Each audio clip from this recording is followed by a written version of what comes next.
Greetings from London's Trafalgar Square, where young people have been holding a round-the-clock vigil for 3 years outside the South African Embassy. South Africa now! Global Vision presents the television news magazine of Southern Africa. It doesn't exist on television, and it doesn't exist.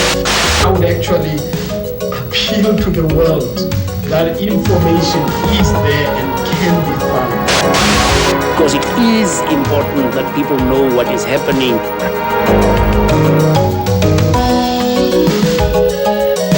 This week, South Africa Now reports these stories. On Wednesday, September 6th, South Africa held its elections, ushering in F.W. de Klerk and the promise of change. White domination, in as much as it exists, must come to an end. That is the goal of the National Party. The defiance campaign continues. In a special in-depth analysis, we'll find out what effect it will have on the new administration. Where change is coming from in South Africa is from the people, from the masses of people in the mass democratic movement and other structures and organizations who are mobilizing themselves, who have found a way to defy the state of emergency. And in our culture segment, a look through the lens of South African photographer David Lurie. I think too few people are aware of how grim and monotonous and boring and often dangerous it is for black people working in South Africa. All these stories and more on a special edition of South Africa Now with hosts Fana, Kekana and Carolyn Craven. Dumelang. After the votes were counted for the September 6th election, F.W. de Klerk's ruling National Party continues to retain control of South Africa's parliament, officially ushering in de Klerk as the new president. However, substantial inroads made by right-wing and liberal groups within the white ruling class indicate that South Africa's political climate may be changing. It's the National Party's biggest defeat in 41 years. In this special edition of South Africa Now, we'll present an in-depth analysis of the election with experts here in our studio. We'll also take a look at the ongoing defiance campaign and the problem it now poses to the new administration. But first, we have this report. The elections in South Africa were reported very much like our own. South Africa's government-dominated television conveyed a sense of normalcy, despite protests in the streets. A reminder that it's a two-way contest between the Democratic Party and the National Party. The last majority... Unmentioned was the fact that only 14% of the people in South Africa were even eligible to vote, or that an estimated 23 blacks, including children and a pregnant woman, were killed by police. The full casualty toll is in dispute, and maybe even higher.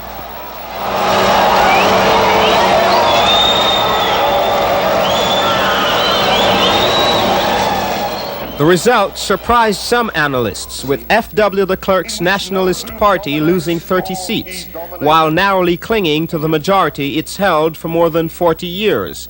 De Klerk officially takes power September 13th. The white Liberal Democratic Party, running against apartheid, took 33 seats, more than expected. Meanwhile, the ultra-right-wing Conservative Party expanded its parliamentary base but not its influence, by winning 39 seats in an electoral system rigged to favor its constituencies. Analyst Mark Swilling in South Africa summed up the election this way, beginning with the Nationalist Party. It is now the weakest it has ever been since 1948, when it came to power.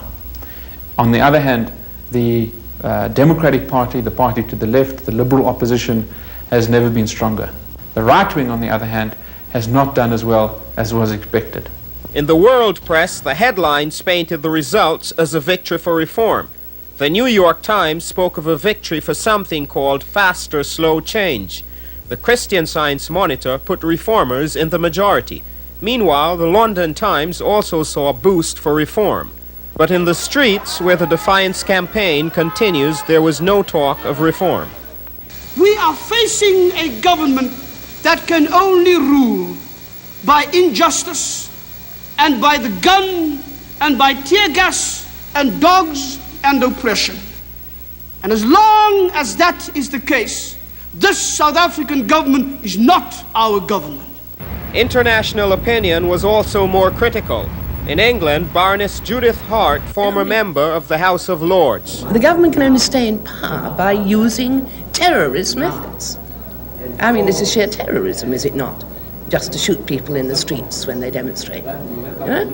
And I think one has to understand that this is the nature of government there. If there's real international outcry at what the regime's doing, and so far there's been almost silence from most Western governments, then that could be prevented. But if not, we're going to see repression, brutality on the streets of South Africa, and the threat of that happening in neighboring African states. If there is not going to be any radical reform which would really do away with apartheid, the only way out would be revolution, bloody revolution. And it seems to me it's better to avoid this revolution. It's better to achieve the downfall of apartheid through peaceful means. Meanwhile, in South Africa, the defiance campaign continues. It's not going to end when the elections are over, then it's going to continue. The aim is to destroy apartheid, not only to oppose the present elections. These pictures, just in from Cape Town, show the ferocity of the confrontation. Here, Archbishop Tutu walks through tear gas. In Johannesburg, at Wits University, students are attacked. On election day, a new voice was heard from. A member of the police force broke ranks, denouncing his colleagues as wild dogs. Kids was peacefully standing on the school premises. Riot unit would, the riot police, that is all whites, they would come and just start tear gassing the kids that is standing on the grounds peacefully. And after that, they would rush and storm the school premises, battering the kids there like mad. You know, they go on like wild dogs. Later in the program, we'll have more election analysis. This is Phillip Tomlinson reporting. This week in our news update, South African mercenaries and the drug trade. A religious group votes to disinvest, and a South African airline busts U.S. sanctions. In Colombia, South America, where warfare continues to erupt between narcotics gangs and the government, there are several reports that South African mercenaries, possibly in the employ of private Israeli security advisors, have been working with Colombian drug cartels. Leaders of the Evangelical Lutheran Church in America have voted to divest almost $85 million in pension money in companies doing business with South Africa. The church's legislative assembly voted that by September 1991, the pensions board must be rid of stock that have direct or indirect business dealings with South Africa. And in our last story, an airline claims to have found a way to bust U.S. sanctions prohibiting South African aircraft from landing here. Mitavia Airlines has applied to the National Transport Commission to fly daily to New York or Miami directly from Johannesburg.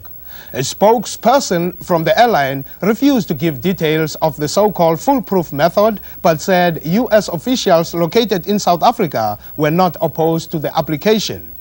Since 1986, all direct flights from South Africa were severed after the U.S. Congress passed the Comprehensive Anti-Apartheid Bill. You're watching South Africa Now, the television news magazine that goes behind the headlines. I was born and bred here, and I hope to be able to live here for the rest of my life. I have no other country to go to, and I would like it to remain a white South Africa. If we can bury apartheid once and for all, pool our resources, and make sure that peace and prosperity becomes the part for all. The one-man, one-vote system doesn't work because of the literacy and the illiteracy of Africa as a whole. For over 2 weeks, South Africa has been back in the headlines and on network television. The successful strategy of the defiance campaign and the strong government reaction clearly implies that we are now looking at an openly divided country. In order to understand the consequences of the election and the continuing acts of defiance, we've invited several South African experts to join us here in the studio. They are Teboho Mafole, Chief Representative of the ANC Observer Mission to the United Nations, Tom Lodge, a political analyst, and Rob Jones, Projects Director for the Africa Fund. In addition, we had extended an invitation to the South African ambassador to the U.S., Jeremy Shearer, who declined to appear. Welcome, gentlemen. Tom, I want to direct the first question to you. De Klerk's election was no surprise, but perhaps the loss of National Party seats to both their left and right wings were a surprise. But just how divided is white South Africa right now? It's sharply divided, and I think whites feel those divisions strongly. It isn't easy for outsiders to understand those divisions, but this is a country, a political culture, which for whites has been one in which party loyalties and political affiliations matter, and I think that this election is crucial. But de Klerk keeps saying that 3/4 of the vote was a mandate for change of apartheid. Does that have any, what does that mean for de Klerk? Not very much. I think the 3/4 of the population that either voted for the National Party and the Democratic Party nevertheless would disagree very strongly over what constitutes acceptable change. You talk about acceptable change. Teboho, de Klerk has pledged to end apartheid, but somehow to do it in a way that no one race dominates in a country that's 4/5 black. What could that possibly mean to you that would be acceptable to the ANC and to the majority of blacks? First of all, I would like to say that promises by the successive South African governments of change are not new. De Klerk's predecessor, P.W. Botha, spoke about the need for South Africans to adapt or die, and that he intends to bring about a constitutional dispensation that will bring about change. And the whole world applauded, particularly South Africa's backers. Now de Klerk talks about change in a situation where one group will not dominate the other. But if you look carefully at what he means by that, and this you catch a glimpse of this when you examine the 5-year plan which was unveiled at the Nationalist Party convention. And the plan simply put means that you are going to have a South Africa which is organized in such a way that ethnicity becomes an important factor. In other words, there is no difference from the Bantustan policy, which has been in operation all the time in South Africa. So we cannot accept that kind of change. He's talking about a parliament that's divided by race. So you would have a white house, a black house, a colored and Indian. In fact, that's what you have, white, colored and Indian now. But that's precisely the point. You see, the majority of South African people are saying that South Africa is one country. We ought to create a unitary state, a non-racial state, a democratic one. And to talk in terms of ethnic parliaments, which in the final analysis means that power remains within whites. So what we're talking about here, what he is talking about, is not so much different kinds of parliaments with equal opportunity and equal power. What he actually means is the status quo continues. In other words, the whites still continue to dominate. Rob, you've recently returned from South Africa, and of course the Defiance campaign has been going on for some time now. De Klerk talks about change, but at the same time that he talks about change, we've seen on network television and in our newspapers, he's turned on the hoses, the tear gas, the whips, he's let the police run almost rampant in the country, according to at least one police lieutenant. What did you see when you were there? What was your sense of what was going on? The sense that I got of what was going on is that we're in an extraordinary period in terms of change that's coming. And I think that as we talk about the election, some of that comes out. But that's not where the change is coming from. The change is not coming from either the Democratic Party, and especially not the Nationalist Party. It's extraordinarily clear that F.W. de Klerk is cut from the same fabric, the same people surround him. Where change is coming from in South Africa is from the people, from the masses of people in the mass democratic movement and other structures and organizations who are mobilizing themselves, who have found a way to defy the state of emergency, the restrictions that have been placed on them, and continue to organize. And this is the story that needs to be told, because it's extraordinary what's happening inside the country as we sit here. Do you expect the Defiance campaign to continue on the level that it's been operating prior to the election? Absolutely, absolutely. And I think that that's the victory for the mass democratic movement is that the state of emergency, we have to remember, was put in place precisely to squash organization. And what has happened since the imposition of the state of emergency is that UDF and UDF affiliates have come together in the mass democratic movement and have found new ways to organize under the restrictions. And these ways of organization and these structures exist now and will continue to exist. If there continue to be confrontations between demonstrators and the police and the violence escalates, isn't there a chance that there will be greater repression in South Africa, that the state of emergency not only will continue but be made more strict than it is now? You can't make it any more strict. Everyone who can be arrested has been arrested. And this is another thing that is different about this context, is that activists have been arrested, they've been jailed, they've been on hunger strike, women have been raped, there's been everything done to the people, and yet they have still managed to mobilize themselves. When I was in South Africa, I was with 200 different people that I met over the course of my trip. 175 of these people had already been in jail and knew that that threat was there, knew that the Witvolve, the vigilantes on the white, of the white community that clearly are attached to the state apparatus because they have the intelligence on who's who in the movement, knew that these people could come and blow up their house, shoot their child, and yet they continue to organize, they continue to put together the defiance campaign. What we saw over this past weekend was presaged in Cape Town at the beaches, it was presaged in Durban, and people continued to organize around the stay away that took place the 5th and 6th, and obviously on the day of the election itself, so that the defiance campaign is not something that can be stopped. Tom, or any of you, yesterday or recently the President of the United States and his spokespeople talked about what the United States would ask of the de Klerk administration, and fairly quickly, early 1990. A release of political prisoners, especially Nelson Mandela, and a return of all South African exiles, a lift of the state of emergency, a lift of the ban on the ANC and all the other anti-apartheid organizations, and a stop to the violence on the part of all parties.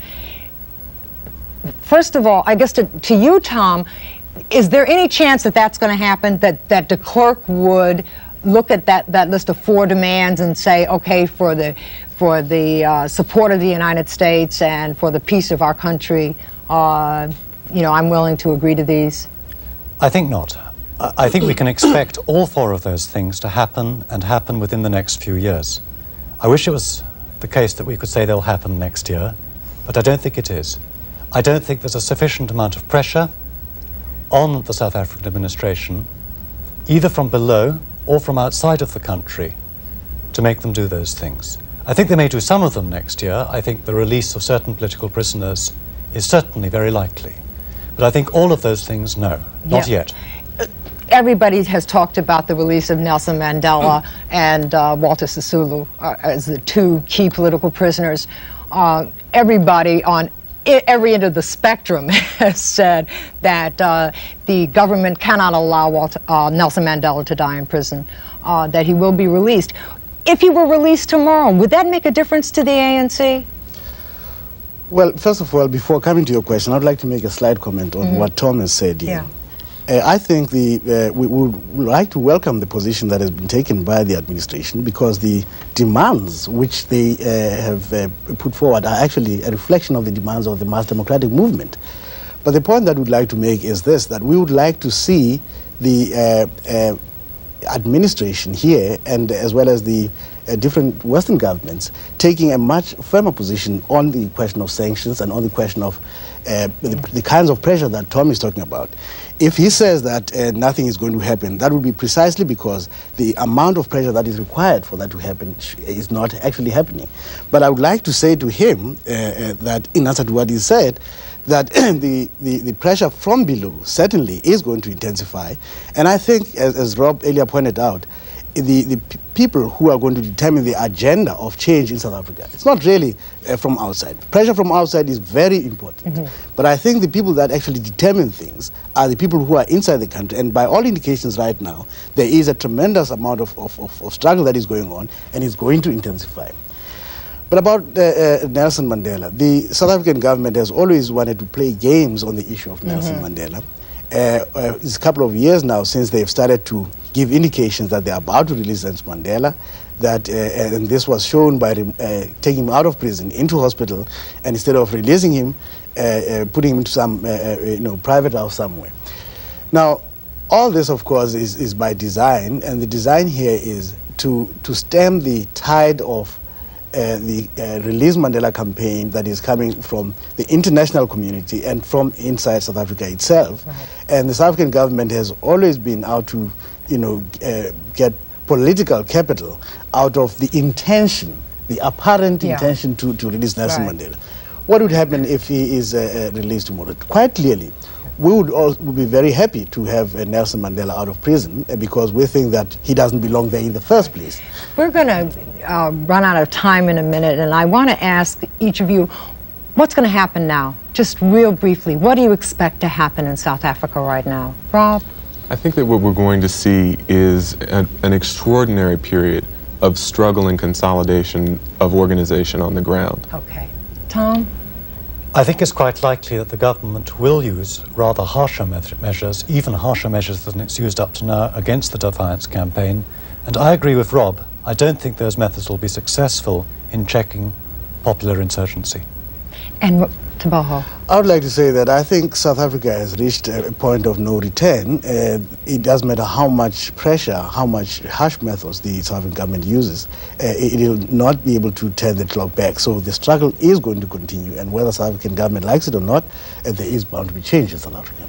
We've run out of time. I want to thank all three of you for joining us today, and we'll be watching the situation very, very closely. Thank you. Thank you. Yeah.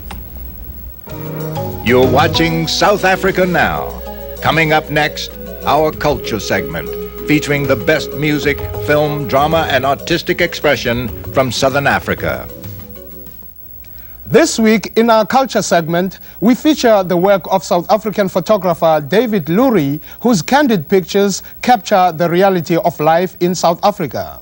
We are pleased to present the first American showing of his photographs. Mweli Mzizi reports. Demonstrations and violence, that's the world's image of life in South Africa. But South African photographer David Lurie shows us another side of apartheid, the lifestyles of laborers, a slice of life not often seen outside or inside the country. I feel that black people in South Africa are not simply exploited as blacks, but also as workers. And I think that it's important to document what it looks like and must feel like to be working in South Africa under apartheid. Lurie's assignments have taken him from the gold mines of Johannesburg to the migrant labor camps of fruit farms in the Western Cape region. Farm laborers in South Africa are particularly vulnerable to exploitation under apartheid.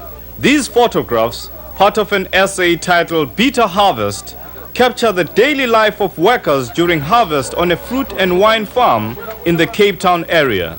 Recruited from surrounding homelands, the laborers are paid subsistence wages and are excluded from the recent gains that unionized industrial and mining workers have achieved.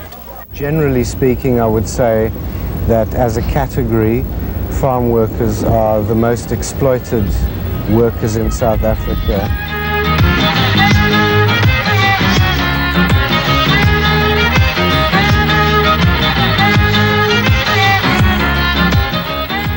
Some of the women picking grapes during the harvest are forced to bring infants into the fields because they have nowhere to leave them, there's nobody to look after them. And they have to carry them around while they're picking grapes and carrying baskets. The subjects have felt quite comfortable with me photographing. They've understood what I was trying to do. Lurie's camera also focuses on the conditions under which these workers live. There are two categories of laborers employed by white farmers: the so-called coloreds, who live in family cottages, and black migrant laborers, who leave their families behind to live in squalid single-sex hostels. There's absolutely no privacy in hostels. Workers live 16 to a room. They never seem to have any time on their own, whether they are sitting around, relaxing, washing, or having a cigarette. They always seem to be surrounded by other people. Homelessness is another major problem among laborers in South Africa. This squatter camp, ironically called Sun City, arose as a result of displaced farm workers.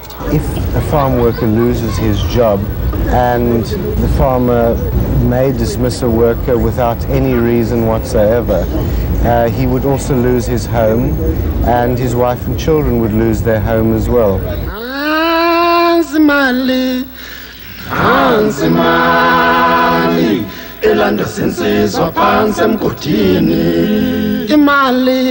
Saze sayibona imali elanda sinsizwa lekude la ungeke ufike khona wena ngokunofalo phansi emgodini wezinsizwa zinsizwa zakithi siyanhalalisela. Lurie's photographs capture an immediacy and an emotion of a facet of life in South Africa which has gone relatively unreported.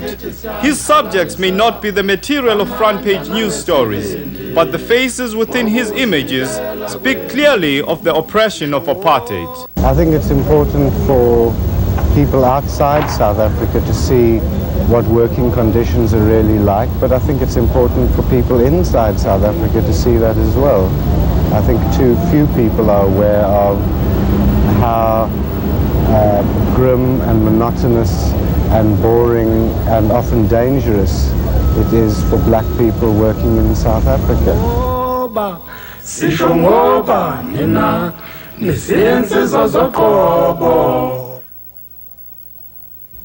Thank you for watching South Africa Now.